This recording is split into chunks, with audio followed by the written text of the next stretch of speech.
Welcome, everyone. I see everyone streaming in, so we're going to just give it about a minute to let everyone get into the room, as it were.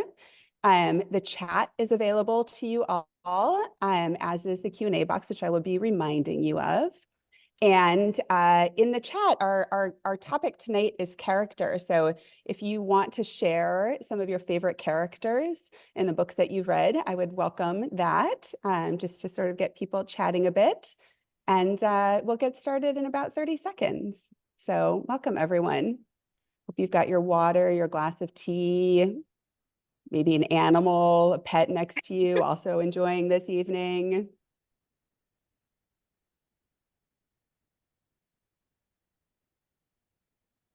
And yes, I see the chat in use. So, all right. Well, let's get going for tonight. Again, welcome everyone. I'm Katie Freeman, and on behalf of Mystery Writers of America, welcome to MWA University. MWAU 2024 will include 6 online classes taught by top-notch crime writers, and we are kicking things off with the amazing Tracy Clark. A reminder that these classes are free for current MWA members, so if you're not a member yet, consider this an enticing reason to join. For our session, Tracy will be presenting for about 30 minutes, and then I'll come back on screen to facilitate audience questions. That would be questions from y'all. So to be sure to share any ones you have in the Q&A box, and we'll get to as many as possible. I'll also be sharing links to buy Tracy's books, including to pre-order her new book, Echo, for Murder by the Book in Houston. And now to introduce Tracy. Tracy Clark is the author of the Cass Raines Chicago Mystery and Detective Harriet Foster series and writes from a small desk in a little room in Chicago with a tub of strawberry Twizzlers next to her. A diehard pantser, she knows full well an outline would probably be better, but even the mention of the word sends her brain into a panic. So instead, she hunts and pecks and works the heck out of her delete button. A multi-nominated Anthony, Lefty, Edgar, International Thriller Writers, McCavity, and Seamus Award finalist, Tracy is also the 2020 and 2022 winner of the G.P. Putnam Son Sue Grafton Memorial Award, the 2022 Sarah Perensky Award, and the 2024 Lefty Award for Best Mystery Novel. She's a proud member of Crime Writers of Color, Rogue Women Writers, Mystery Writers of America, Sisters in Crime, and sits on the boards of Barshacon National and the Midwest Mystery Conference. Her series grew out of a desire to see capable, competent women of color on the page as major players in their own stories. And our session topic today is character, tips for creative, engaging book people. So Tracy, how do writers build effective, engaging book people that pull readers in and keep their eyes on their page? I will let you take it away. I have no idea. But I'm going to talk about some tips that work for me, and hopefully they will work for you. As a pantser, you know I don't sort of give much thought to this going before I start. I sort of meet my characters on the page, but I'm going to give you as much as I know, and hopefully it will be useful. Okay, so we're going to be talking about how to build engaging characters that keep your readers turning pages. That's what writers sort of go for. That's our goal. We want readers to stick around until the end. We've got some wonderful stuff waiting for you. We've developed these characters to a point where we think they mean something, and we would like for you to sort of hang around until the end to make sure that you see their entire arc, their entire journey. We know how important characters are. They're vital, in fact. I mean, if you don't have characters, you don't have story. If you think of your story as a set piece, theatrical stage, you've got that velvet curtain with the tassels on it. You've got those bright lights. You've got your set, your props and your furnituring, your setting. If that curtain goes up and there's no actor on the stage, you have no characters on the stage. If you have no characters on the stage, you have no story, you have no movement, you have no action, you have nothing. That is where you cannot be. You cannot have nothing. Readers don't stick around for nothing. So we need characters. We need them to be good ones, well-drawn ones, compelling ones, unique ones. And we need them to be memorable and very human, even though they exist just on the pages of a book. Characters must pull your readers in, entice them. Readers need to feel a connection to them, identify with them, understand them. A character's motivations have to be recognized as human. These characters have to be people. You want your readers to say at some point as they're reading your stuff that, I know how that feels. I know that emotion. I've been in that situation. I've been in those shoes. I know people like that. That's the kind of reaction you want. And it's our job as the writers to get that reaction, to work to reflect humanity back to the reader so that they will stick around, invest, care about, worry about your characters. And to build a human, complicated book person, we have to do that, warts and all. We want to make our characters so realistic that if a reader walked out of their house, out into the world, there was a good possibility that they could find a person just like the one you wrote about in your book. Real people, everyday people, people who actually exist, people with problems, people with lives, backstories, experiences, messiness in their lives. Complex people. Flat, lifeless characters won't draw your readers in. Flat, lifeless characters are like dead carp washed up on the riverbank. You cannot have a dead thing on your pages. Dead doesn't work. Things have to move. Characters have to be alive and acting and doing something. Well-drawn characters affect a story. If your story is a car, characters are the gas in the tank. The car, as sleek as it might be, goes nowhere without gas in it. Characters bring our stories to life. But before they can do that, we've got to bring life to them. So how do you do that? There are a million ways. Every writer has a process. I'm a pantser. I don't think too much about it before I hit the page. Others think a great deal about it before they hit the page. Just depends on who you are. But what we have to do is we start with sort of character types, archetypes, characters, slots, buckets, characters that fit a need. We know what kind of story we're writing. I write PI novels and police procedurals, so I need cops and PIs. Those are just slots. Those are just templates. Those stick figures. There's not much meat on them. In fact, there's nothing on them. They're just types. What I do before I start is I sort of envision a bucket and I put that little stick figure in it. And I know I'm going to have to fill it now with all that human stuff, all that wonderful, messy human experience. We start with that idea of a crime. This is the person who has to solve it. This is the cop. This is the PI. This is the amateur sleuth, the nerdy ghost or something who's helping somebody solve the crime. Whatever that bucket is, whatever that type is, put it in the bucket. And then now we're going to fill it with stuff. We cannot leave our characters there as stick figures. Stick figures don't get any kind of investment or engagement from a reader. You just have to put all of that human stuff in that bucket for that type, fill it out, put layers on that onion, make it as complicated as you can possibly make it. Wide, broad strokes don't work when you're developing characters. They just don't, because that's not where you meet characters. You meet them at the finer points. You have to go really deep, really precisely, emotion by emotion, flaw by flaw, quirk by quirk, tiny specific detail by tiny specific detail. You have to build convincing internal life as well as an external one.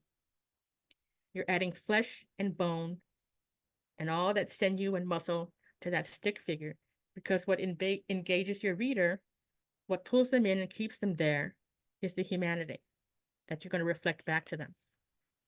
We're tossing in the full breadth and width of the human experience into that character bucket. We're throwing in a weighty backstory. The more interesting, the better. The emotions, we're adding all the feels, anger, hate, guilt, shame, fear, grief. All the vices, there are 7. You can use all 7, use only 2, up to you.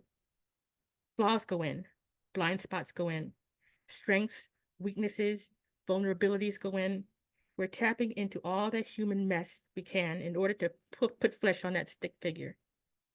Who characters are, what they've gone through, how they see the world and themselves in it, will inform how they move throughout the story and affect change.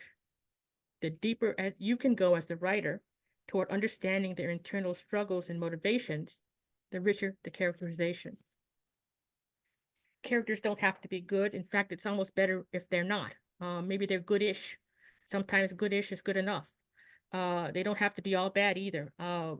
Baddish works. Um, the gray areas for most fiction is where you want to be, is a sweet spot, because a lot of things happen in the grays, right? You've got a cop here on this end fighting for justice. You've got a bad guy on this side working on vengeance and retribution. But there's got to be some connection between the two. It can't be just protagonist and antagonist. This good guy over here has got to have something about himself or herself that sort of resonates with the bad guy, and vice versa. So you have to work on those two things, that conflict, that tension. The more you can sort of hype that up and raise the stakes and make it interesting, the better off you are as the writer, the story benefits, and the reader, hopefully, knock wood, will stick around to see how it all ends. But characters have to be worthy of your reader's time and investment. They cannot be boring. And whatever you do, don't underestimate your reader's intelligence. I guarantee you, they are smarter than we are.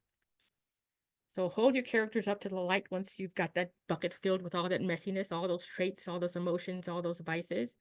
Turn it a little bit, work with it. Maybe you can sort of turn the character another way and get more benefit out of it, more tension, more character stakes.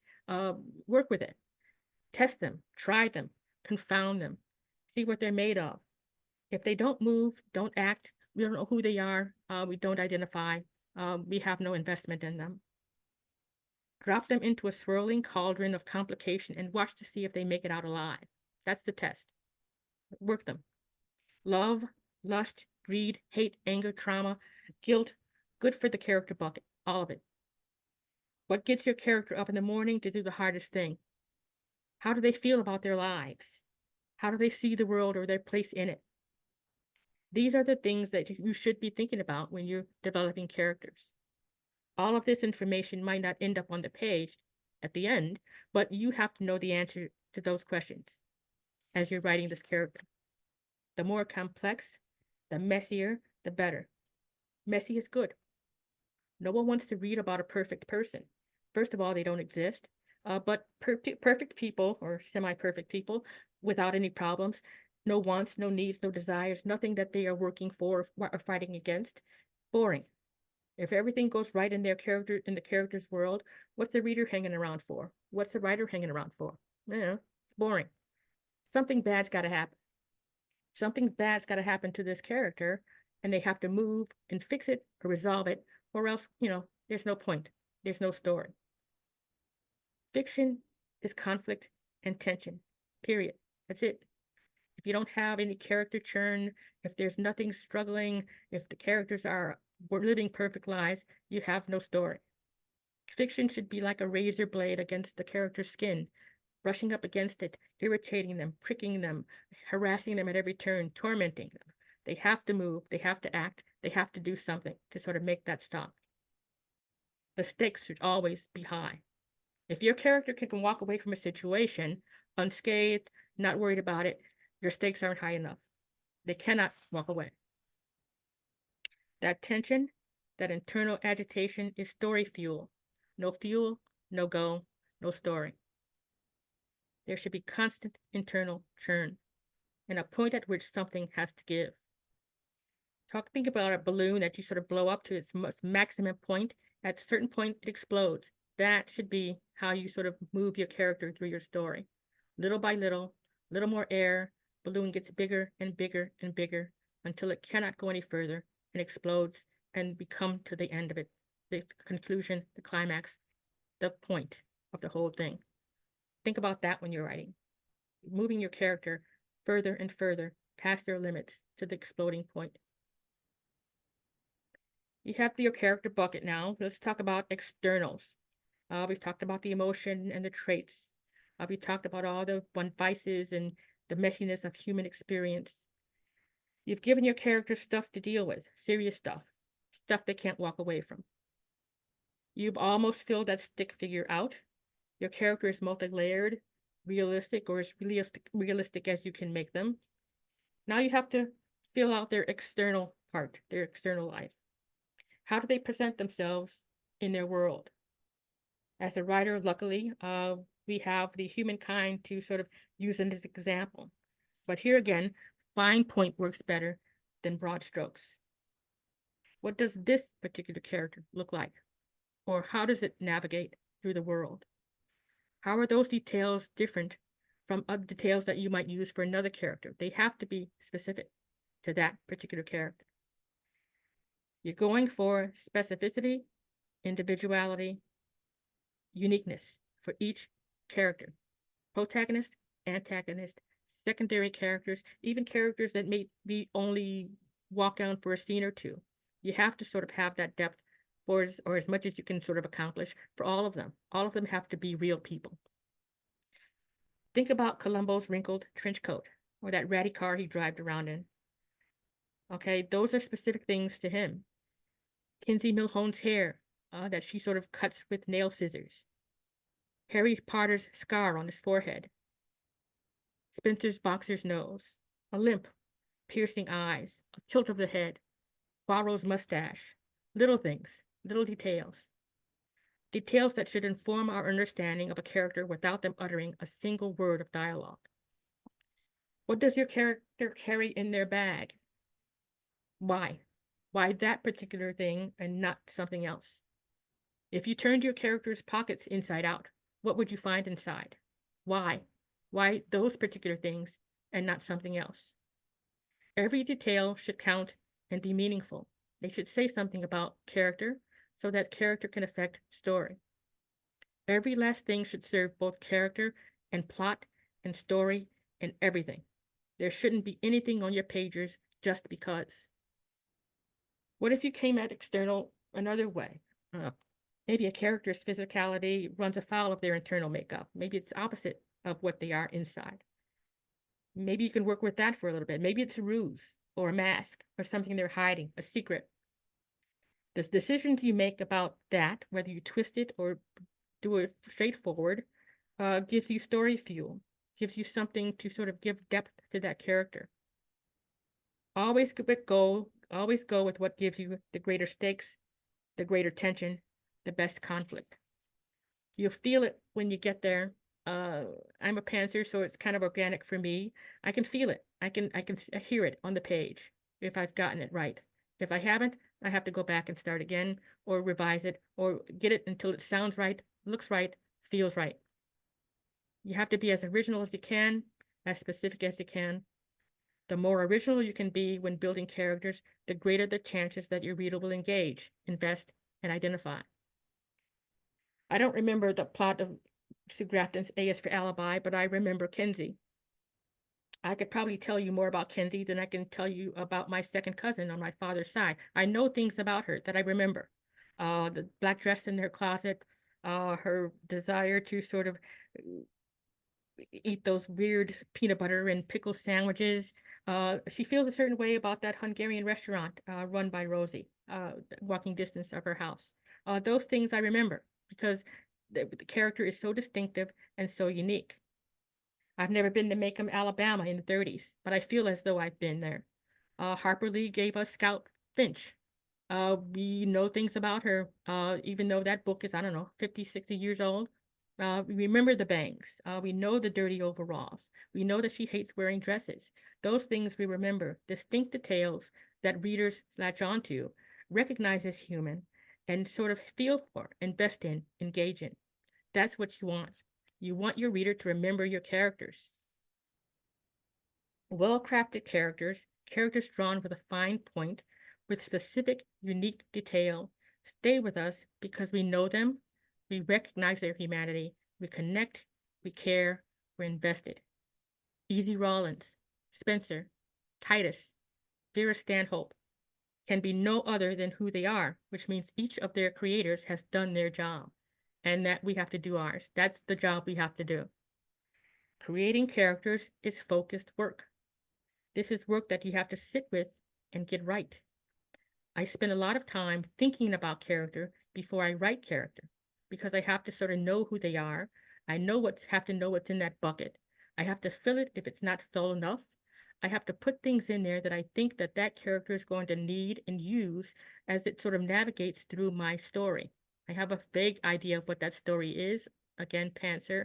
But as much as I know what this character is going to need to sort of combat the opposing force, whether that is a person, whether that antagonist is a thing, a mountain, a sea, whatever. It doesn't matter.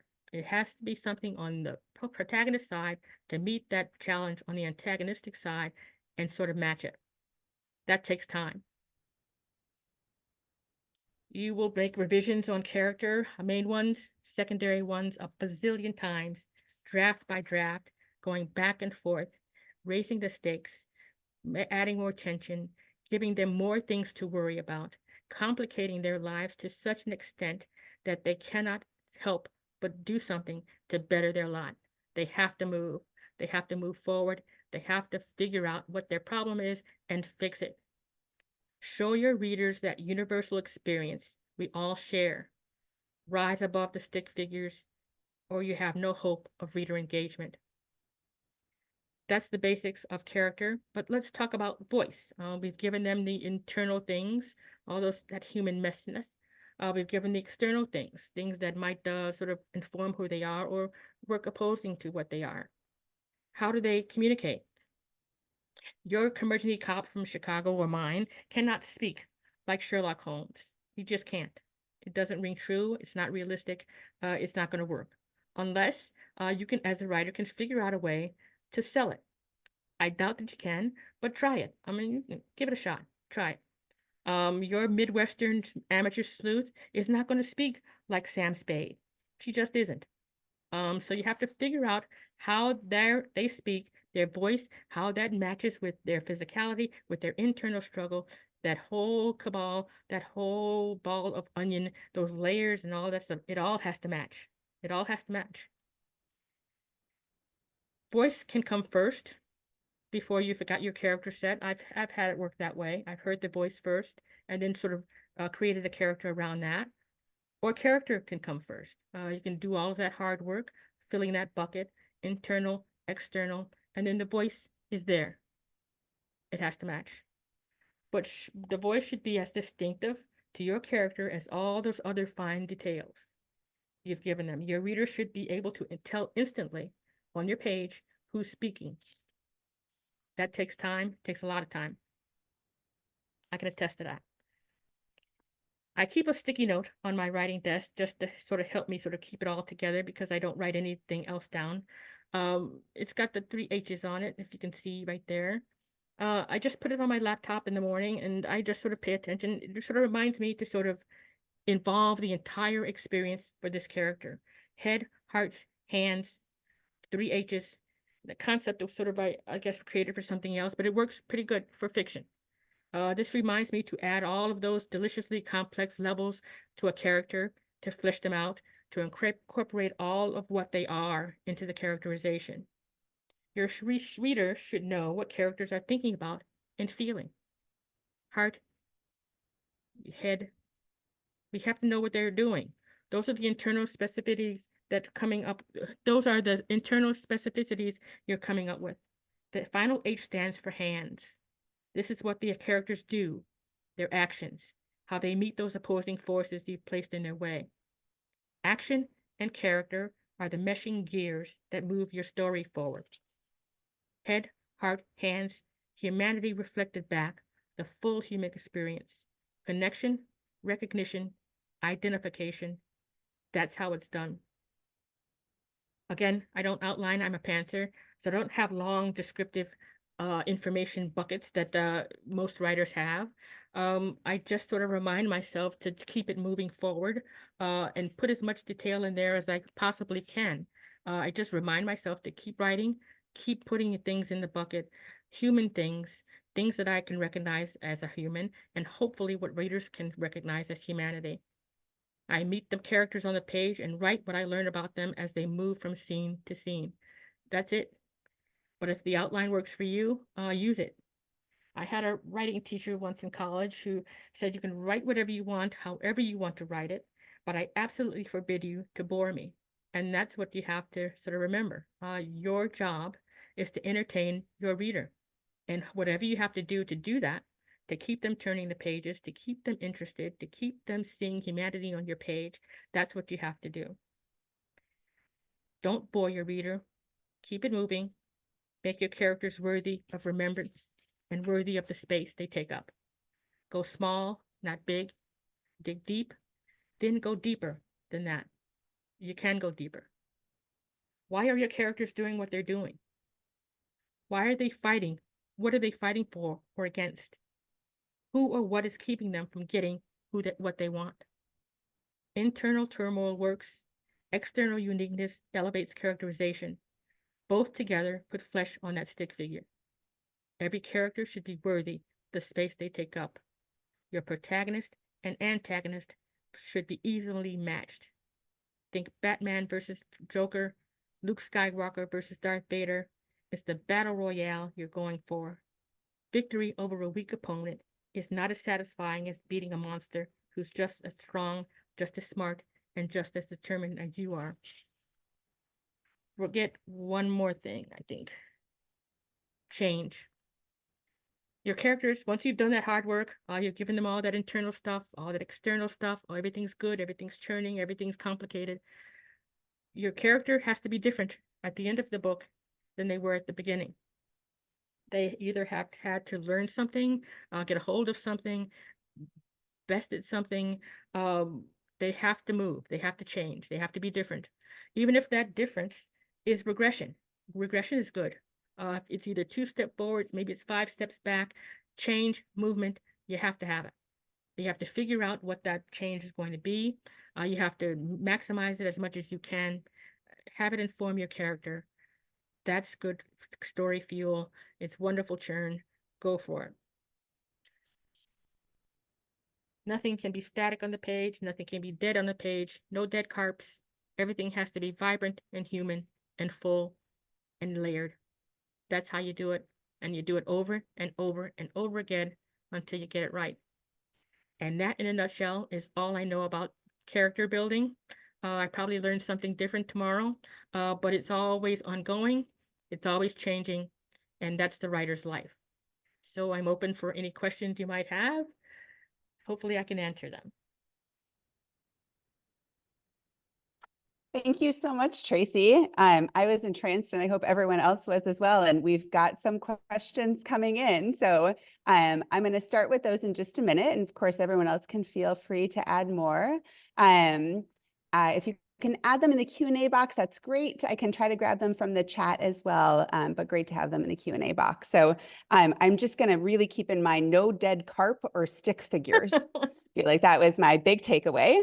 Head, heart, hands, and envision a bucket and drop them all in a swirling cauldron. So a lot of images and metaphors there. Let's start off with one that you kind of touched on, Tracy. Kate asks, I know you're a pantser, but do you make lists or keep notes on your characters to help develop them? Or does it all happen in the process of writing the book? What does that look like for you? Either in your mind or maybe actually sketching things out? Well, it sort of happens on the page for me. I have an idea because I'm writing genre fiction, which is kind of easier than writing, the serious stuff. I don't know, but I'm writing cops and PIs and whatever, so I kind of know the types. But that's only the starting point. Like I said, I mean, you have to sort of flush that out. You have to make them as fat as you can possibly make them, as complex as you can. So I sort of do it scene by scene. I might have sort of a weak character in the beginning, but as I learn more about them, as I write from scene to scene, I can go back because I've learned something. I've learned something in chapter 3 that I didn't know in chapter 1 about this particular character because they've shown me who they were. Because I put them in a room, gave them an opposing force, a thing they had to sort of get over or deal with. And in dealing with it, that action they took tells me a little bit more about them. And so I go back and I add it. So I'm doing that constantly, doing an entire book. I do that maybe 1,000,000 times. I move them a little forward, couple more steps. I learn more about them. I have to go back. Learn a little more, have to go back. So by the time I get to the end, I've got a pretty much a well-evolved character. Hopefully, I've got it to the point where I need it. And then if I figure out something else, again, can always go back. That's a great thing about writing. You don't have to sort of stick with what you've written. You can always revise, revise, revise, revise, delete, delete, delete, and make it better each time. Thank you so much for that. And some of these questions are sort of intersecting with each other and circling around each other. So we may also be circling a bit in some answers. And I'm just going to pull out this one. Do you fill out a so-called character Bible form or whatever other terms you might use? Did you build your own or do you build another? It sounds like maybe you are just like, as you say, the full breadth and width of humanity. So maybe not containable on a form, but is that something that you have ever utilized? No, I don't fill out anything. I just sit down at my desk. I have that empty laptop page and I fill it. I fill it. In fact, this is my outline. Can you see it? It says write stuff. I mean, that's the extent. That's the extent of what I'm doing. I sit down, I've thought about these kids. It's not like I haven't thought about them. They're in my mind all the time. They're in my mind when I'm standing at the grocery store line. They're in my mind when I'm doing weird things. Whatever I'm doing as I'm writing this book, these characters are here because I have to figure them out in order to write them. And since I don't have an outline or character descriptions, I have to meet them on the page and I have to put them in action, see what they do, and then, they sort of percolate. And they have to percolate. And so I live with them before I write. I do a lot of thinking before I actually put the first word down. I have to figure out who they at least initially are. And then if I learn something different, I can add it. But I have to start at a point where that stick figure is in that bucket and I'm putting in all of that messy human experience, interesting backstory, things they've dealt with, monkeys on their backs, all of it. Put it in there, and then I see what I need to use in order to meet that foe or solve that case or find that killer or whatever my challenge is. Somewhat related to this, do you ever have conversations with your characters when you're doing a lot of that thinking before, as you're getting all of that bucket filled? Do you have conversations? And relatedly, can you talk about a time when you were really stuck and how did you get through that? I'm stuck every day. I'll be stuck tomorrow at 5:30. I'm always stuck. I write until I get stuck, and then I stop and I think, and I write again until I get stuck again. And that's how I sort of pick my way through. It's a weird way of writing it. Outlines probably would be better. Character descriptions probably would be the smarter way to go. My brain doesn't work that way. And so it's stopping and starting, all constantly revising. Do I have conversation with my characters? Not really, because I'm the one who's creating them. I'm the one who's sort of coming up with the dialogue. So I'm talking to myself, basically. I'm talking to myself. And so no, I don't. I'm thinking of it as a writer would think about it. What this character has to accomplish in order for me to get from this scene to that scene and to keep my reader coming along with me.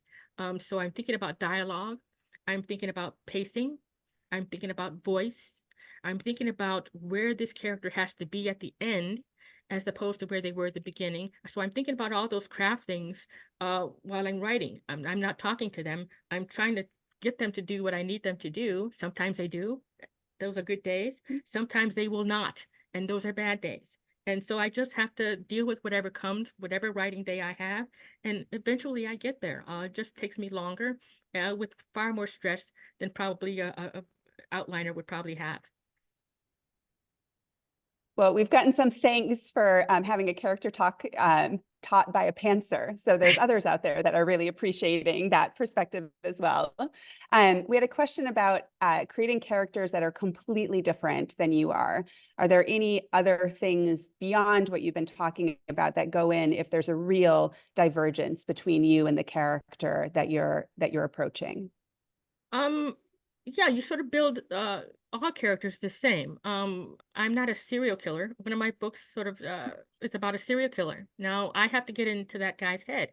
I don't know, I've never been in that situation. I've never hacked up a body and hid it somewhere. But you have to sort of approach characters as people. The bad guy doesn't know he's bad. He's just doing what he does, what makes him happy, what satisfies him. And so he's looking at it differently than you or I would look at it. The cop looks at it as he's a heinous monster. He's looking at it like he's living his life. He's doing what he needs to do to be happy. And so I look at it from that perspective. Um, as a writer would, as I am developing this story and this plot and these characters and this churn that I mentioned. Um, yeah, but that's what I'm looking at it sort of in technical terms. I'm not looking at it like I could meet this guy. I could meet this guy out in the street. I hope I don't. But that's how I approach it. I approach it on a technical thing. I need this character to do this. I'm trying to understand why he's motivated to do that. And then I'm going to fit in all the other elements to make sure that it all works until I get to the end. I feel like the question I'm about to ask kind of you've just answered, so I'm gonna ask it anyway. But we may have just gone through it with the sort of the way that you're talking about characters different than yourself or any type of character. But Mike had asked, does a character ever take you to a place you don't want to go and you find yourself resisting, or do you evolve the story to accommodate the character? Yeah, the characters take me places that I don't want to go all the time. Because I know the better story is over here. I'm thinking about stakes. I'm thinking about heightening the tension and the conflict. And sometimes characters, or you write characters, that sort of want to keep it easy. They want things to be happy. And you want to take the easy road. Easy doesn't work in fiction. Nothing can be easy on your page. Everything has to be this conflict, this tension, this churn, this razor blade against the skin. As I said, it has to be that. And if characters want to sort of sit in a lounge chair and sort of relax for a second, that's a scene that you have to delete. If you write that, it has to go because nothing happens in a scene like that. So yeah, I kind of try to like make it work easy sometimes, but I know that's not good fiction. I know that's not where the story needs to go. And then you have to sort of make the correction, for the benefit of the story, for the benefit of you as the writer, and for the benefit of the reader who's going to have the experience. So, yeah. Well, this also feels a little bit in keeping with that about the question is, do you have any tips for sneaking in backstory to help develop characters without resorting to info dumps and too many flashbacks? And I feel like what you were just saying about it not being easy is maybe those moments, if you're doing that, perhaps Mhm. finding a different way to integrate that information. But how do you think about how, the way in which you're including backstory that feels essential for the character? Um, yeah, info dump is something that you don't want to do. So how you sprinkle that backstory or elements of that backstory in, you do it in small doses. Um, the character that I'm writing now, Detective Harriet Foster, has lost a child violently.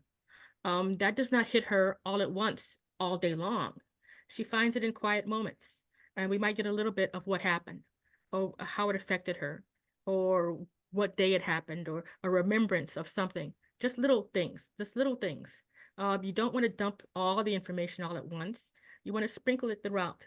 When we have tragic things happen to us, it doesn't consume us 24/7 usually.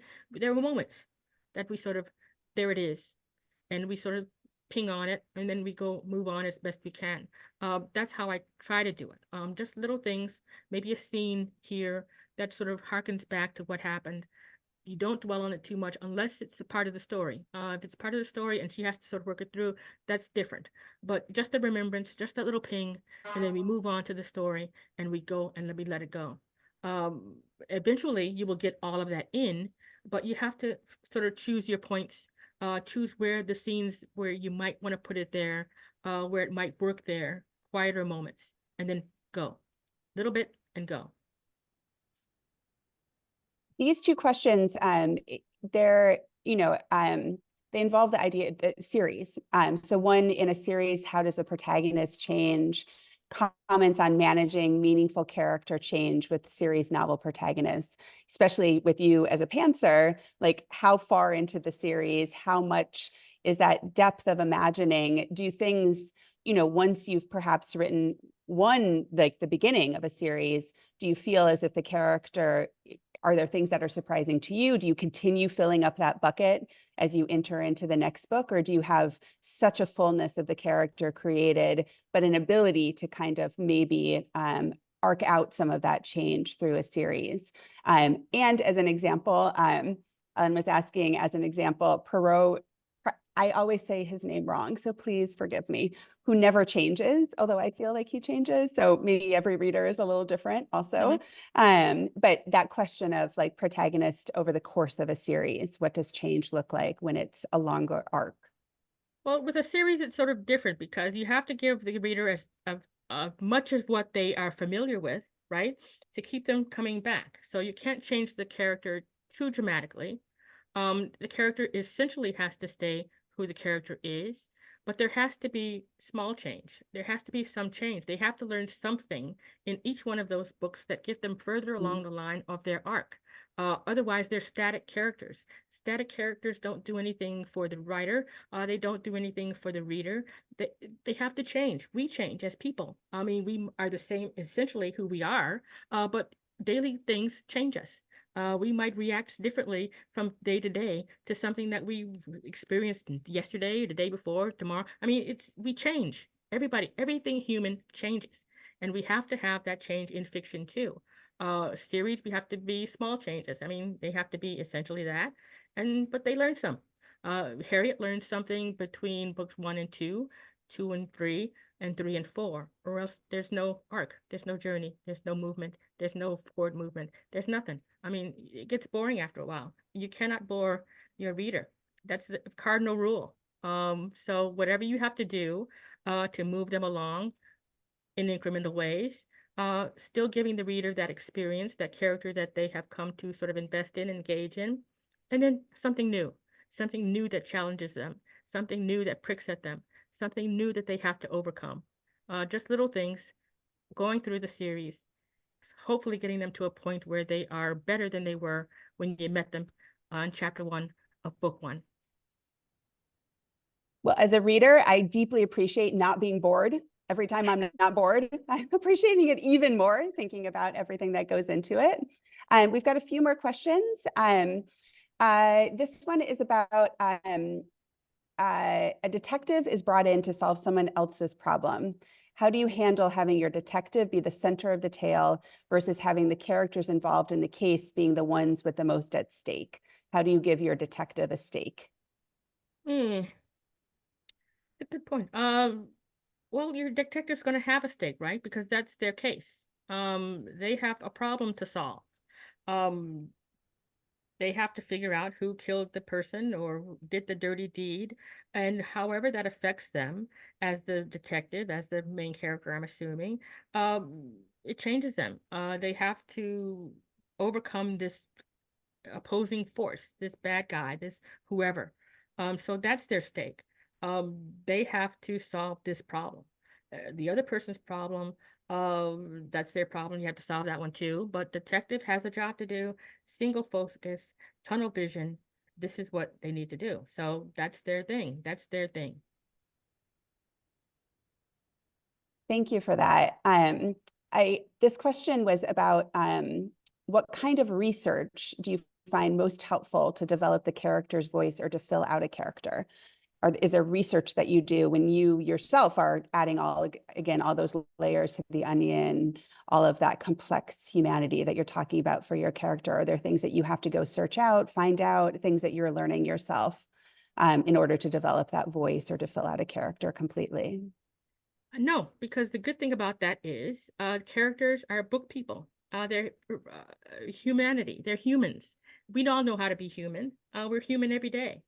We are walking outside and into the public, and we're living our lives. We have good things that happen to us, bad things that happen to us, things that have to be solved and taken care of, and daily things. That's humanity. That's human being. That's part of being a person, and that's what you're writing. You're writing a person, or as full as you can make them. And we all have that experience. We all have that information already because we're human beings. So I don't research that at all. That's human. That's emotion. That's fear. That's all of that good, messy stuff that humans have. I know that stuff. I live that stuff. We all do.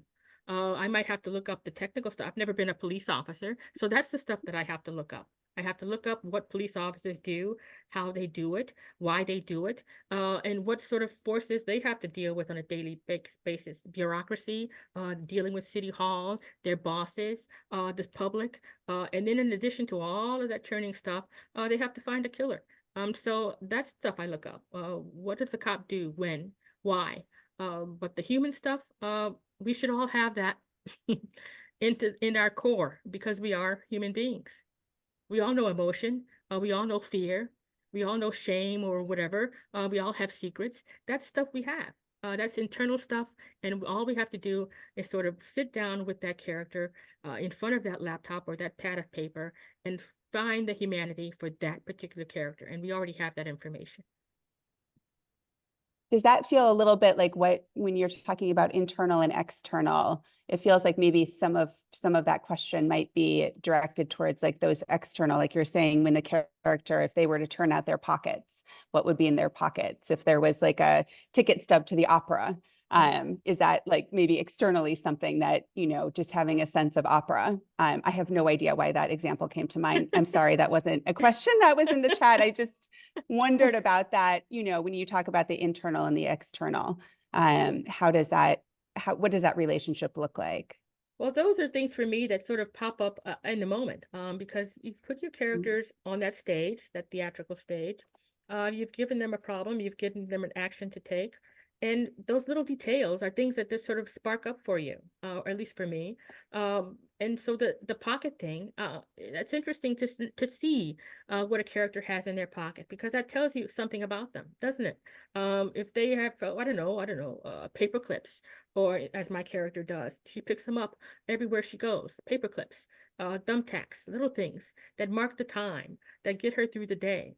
That's an interesting detail for a character. Maybe your character has something like brass knuckles, I don't know, whatever it is. It informs their character. And so it's interesting to sort of find those little details and highlight those little details and sort of inform that character so the reader gets a deeper understanding of who they are. What's in that bag? Why? I mean, come on. Maybe there's a gun in there. Why is there a gun in there? Ask those questions.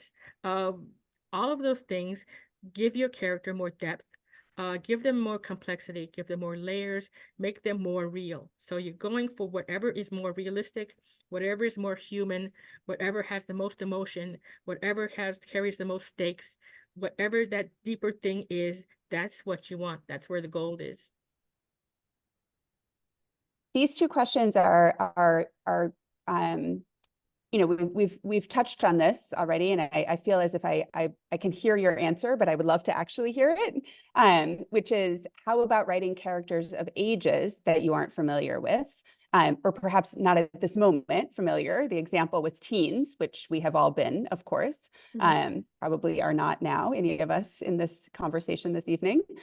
But how do you feel about writing different ages? And do you feel, and a separate question, do you feel you have a right to write characters who are of a different race or ethnicity than yourself? Do you personally use sensitivity readers? Or how does it feel to have those characters who have a different, again, this was asked before, but a different background than you? Um, hmm. I sort of approach it. I write all ages. I've written about teens. I've written older people. My characters are sort of in the 30, 40 range, but they are deal with people of all ages, all shapes and sizes, all colors, because that's the world we live in. Um, I approach them writing different characters that are different from myself by being respectful and sort of writing reality as it is. If I run into a problem, I don't know something, yeah, of course, I will certainly ask. I run it by somebody who is of that culture or of that race. What do you think about this? How does this sound to you? You're sensitive to it, you're respectful of it, and you write, whatever you can to sort of be respectful, but also sort of bring it out. So I think writers can write about anything as long as they are mindful of how they're writing about it, respectful in the way they're writing about it, and ask the questions when they need to ask the questions. Thank you for that. We've got a few last questions here, and then we'll close for the evening. Have you ever had to throw out an entire book because it just wouldn't work? Okay, no, because I'm pig-headed and stubborn, and so I don't throw anything out. There's a way to, if I put it down there, there's a way to fix it. I just have to figure out what that way is. So I'm not one of those writers who has 5 unpublished books in their drawer. Okay, if I've written that much, I'm going to make it work. So I'm going to go back and I'm going to figure out where I went wrong in that book. I'm going to fix it. I'm going to turn it this way and that. I'm going to, if I have to move things around, move the words, however I need to work, take out a chapter, put another one in, I'm going to make that work. I stick with it until I get it right. So no, I'm just a stubborn old fool. I have to do it that way. I'm not leaving anything behind. I don't have chapters in a folder somewhere where I've discarded them. There's something wrong with that chapter. I'm going to figure out what it is. I'm going to fix it, and then I'm going to move on. And then when I finish, I've got a book that I can use, and I don't have anything in the drawer but chewing gum and, tape. Okay, that's what I'm doing. That's the kind of writer that I am. I'm just pig-headed and stubborn, and I'm going to make it work. And I think that comes from being in the newspaper business. You don't have time to navel gaze and throw things out because, oh, I don't like the way it's all right. They're just slotting that newspaper that story has to go in, and you have to figure out how to put it in a form that's going to work for that so it can go in that newspaper and you can move on to the next thing. And that's how I approach my fiction writing. I mean, there's a way to make it work. I'm going to fix it, and then we're going to go. Well, with that said, I have a feeling that you've just answered this question as well, which is, have you ever created a character that you disliked as a person? Did they survive or did you kill them in the story? I'm sensing they survived, and that also dislike, as you said, sometimes goodish and baddish is the best kind of characters. I do it all the time, and they are the best characters because they're that antagonizing force, right? They're that sort of razor blade against the skin. They're that character that irritates the heck out of your protagonist every single time, and that conflict and tension is what you want. You want somebody on the other side getting on your last nerve and pushing you to your limits. That's what you want. I don't like them personally. I like writing about them because they're so, disgusting. I know, but they're good story fuel. There's good story gas, and you don't want to throw something like that away when you can have that back and forth. So don't throw it away. Use it. Use it. You asked, so well, these will be the final two questions. You mentioned every character should be worthy of the space they take up. Do you go as deep as you're talking about for every single character who's in your books, or does it have something to do with with, as you say, the space that they take up in the narrative? Well, you don't have to do that much deep diving work for characters that are maybe just there for half a scene. Those are really sort of not toss away characters, but sort of cameo appearances.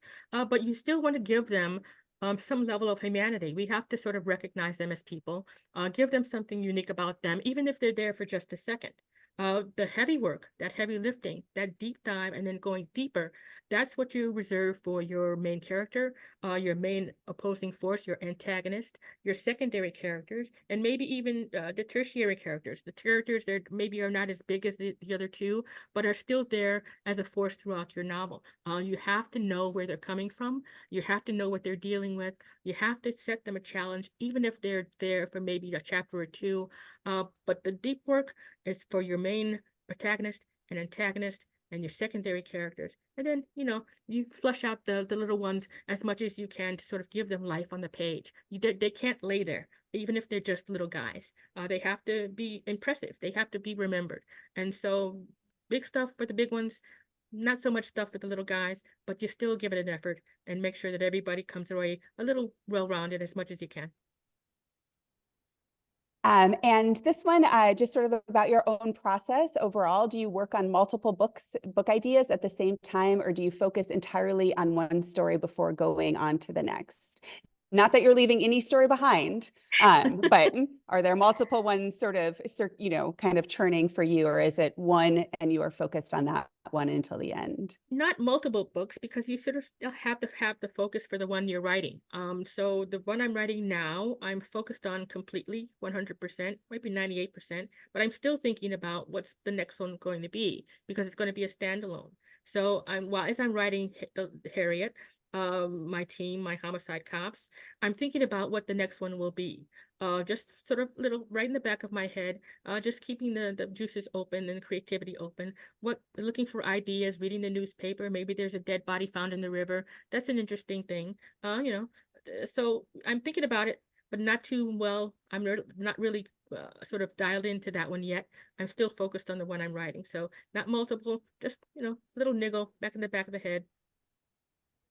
I'll get to it. Oh, thank you for that. I'm gonna just summarize with not summarize. Sorry, I cannot summarize it all. That was fantastic, Tracy. But hold on with us for a second because I'm All going right. to ask you one closing question. All right. And thank you for all of the comments and conversation in the chat as well. I wanted to remind you all that the next MWAU class is Wednesday, July 24th, with the #1 New York Times bestselling author Meg Gardner on the topic Plotting to Kill, Writing Mysteries and Thrillers. She'll talk about heroes, villains, and the hook, and discuss techniques to ramp up the suspense and tension in your story, among much else. And just a reminder, I've included the link in the chat to register for that one, and make sure to bookmark it, as details for the final 4 webinars will be announced soon.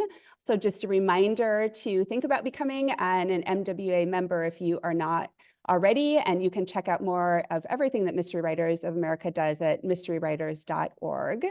I loved as someone mentioned in the chat, we think that maybe we all need some licorice, strawberry licorice, and Post-its nearby, maybe one of them that says "write stuff." And also a reminder, don't bore people. No dead carp or stick figures again. I feel dead carp is something that's going to stick in my head for a while. And I wondered if you were reading about Harriet yourself as a reader. You are the creator, of course, but how would you describe her as a character? What do you think your takeaways would be? Harriet is a woman who is wounded and she doesn't know how to deal with it, doesn't know how to move forward. She's had this tragic thing happen to her. The worst thing that could probably happen to a person. Her son has been killed violently, 14 years old, and she is a police officer. Now, you would think that she feels that she should have been there to protect him. That's her job. She does that for everybody else in the city of Chicago, and she couldn't do it for her own son. And so she's carrying this guilt and this loss and this grief, and it has sort of flattened her. I mean, she's not the person that she was 5 years prior to when Hyde opens. That's the first time we meet her. And she's standing on the sidewalk in front of this police station, not sure whether or not she has it to go back in there and do it again because she's not the person that she was. So she's a complicated character. She's a wounded character. She's a character who has not found her footing again. And she's following this career almost like she's in a trance. This is what she does, this is who she is, and so she does the job.